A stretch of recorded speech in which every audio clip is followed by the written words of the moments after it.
commençons par parler de la camerise. Elle est aussi appelée le chèvrefeuille comestible et provient principalement d'Asie. Ses origines mènent jusqu'au Japon et en Sibérie. Des chercheurs de la Saskatchewan se sont concentrés sur le camérisier il y a quelques années afin de l'adapter au climat canadien. Elle se retrouve principalement au lac Saint-Jean depuis 2008. Son goût est un amalgame de saveurs, du bleuet à la rhubarbe, en passant par la framboise, la mûre et le cassis. Elle se mange nature, en tarte, en confiture et en sauce. Riche en vitamine C, jusqu'à 60% de valeur quotidienne pour 100 grammes, et de vitamine A, son taux d'antioxydants la place en tête de la liste des petits fruits. Je vais maintenant vous parler des autres sortes de fruits présentes à évolution fruitée.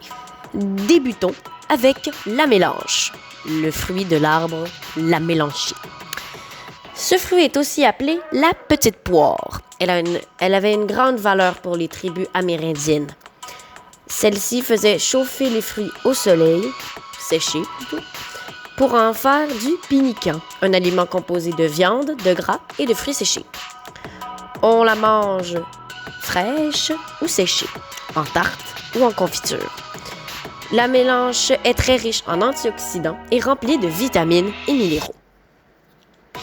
On va désormais parler du fruit le moins connu de toute la liste. J'ai nommé la framboise.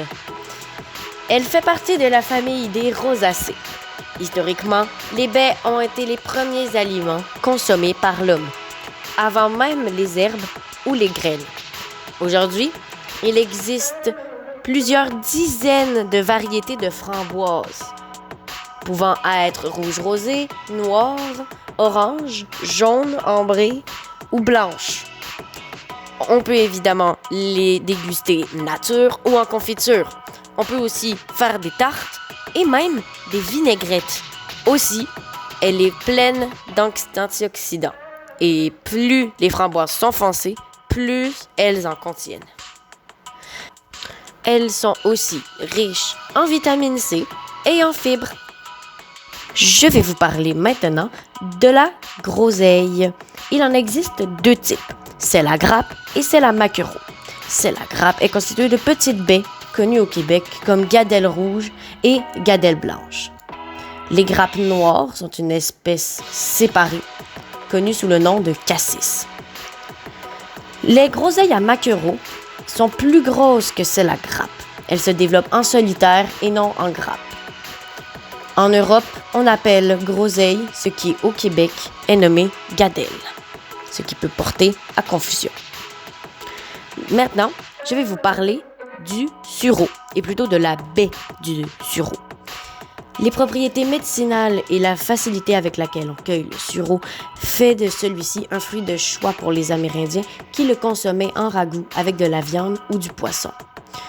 Ils pouvaient aussi le sécher pour le consommer. Attention, seuls fruits mûrs ou fleurs peuvent être consommés. Les baies vertes sont toxiques. On peut le consommer en confiture, en jus ou même en vin. Certaines industries se servent du sureau comme teinture. Ce fruit a une plus grande valeur énergétique de phosphore, de fer, de vitamine A que tout autre fruit sauvage. C'est pour cela qu'il peut servir de remède pour le rhume, la grippe et les maux de gorge. Et voilà, c'est tout pour cette série de vidéos sur Évolution fruitée. J'espère que cela vous aura donné envie d'aller les voir et de leur donner toute votre force. N'hésitez pas à mettre des commentaires si jamais vous avez des questions et Évolution fruitée ou moi-même vous répondrons dans les plus brefs délais.